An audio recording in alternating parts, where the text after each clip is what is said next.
भाग 14। रागिनी में अर्जुन की धुन। रिया ने आदित्य को यह सब बताया।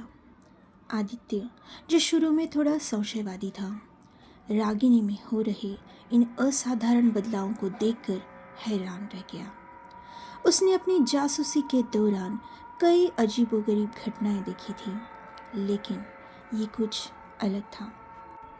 ये वही है जिसके बारे में संरक्षक महिला ने बात की थी, रिया। आदित्य ने गंभीर होकर कहा। अर्जुन की आत्मा रागिनी की ऊर्जा का वाहक बन गई है। उसकी कुछ स्मृतियां, उसकी प्रतिभाएं वे रागिनी के माध्यम से प्रकट हो रही है। रिया के लिए ये एक कड़वा मीठा एहसास था। वो अपने पति को वापस चाहती थी, लेकिन ये देखकर उसे सुकून मिलता था कि अर्जुन अपनी बेटी के भीतर जीवित है। लेकिन ये स्थिति एक नया सवाल भी खड़ा करती थी। क्या अर्जुन की चेतना पूरी तरह से विलीन हो गई थी, या उसका कोई हिस्सा अभी भी रागिनी के भीतर जागृत था? एक शाम जब रिया रागिनी को सुला रही थी, रागिनी ने अचानक आंखें खोली और रिया से कहा, मम्मा, पापा को याद आती है मेरी धुन। रागिनी ने अर्जुन के पसंदीदा लोरी के कुछ बोल गुनगुनाए, फिर बोली, वे मुझे सिखाते हैं जब मैं अकेली होती हूँ। रिया का दिल भर आया। अर्जुन सच में उसके भीतर था। ये कोई कल्पना नहीं थी, लेकिन ये सब उसके लिए बहुत भारी था। उसे लगा कि वो अपनी बेटी को एक माध्यम के रूप में इस्तेमाल कर रही है, और ये सोचकर उसे अपराध बोध महसूस हुआ।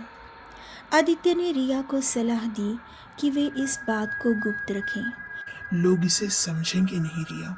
ये रागिनी के लिए भी खतरनाक हो सकता है।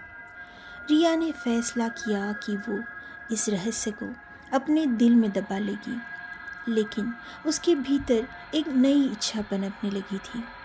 क्या कोई ऐसा तरीका हो सकता था जिससे अर्जुन को कम से कम उसकी चेतना के कुछ हिस्से को पूरी तरह से पुनर्जीवित किया जा सके? क्या वो केवल रागिनी के भीतर एक प्रतिध्वनि बनकर रहेगा, या कोई ऐसी विधि थी जिससे उसे फिर से खुद के रूप में प्रकट किया जा सके? ये सवाल उसके मन को मथ रहा था। रागिनी में अर्जुन की धुन एक मधुर याद थी, लेकिन रिया के लिए ये एक नया रहस्य और एक नया मकसद भी बन गई थी। वो जानती थी कि ये असंभव खोज हो सकती है, लेकिन प्यार की शक्ति उसे उस अनजानी राह पर चलने के लिए प्रेरित कर रही थी।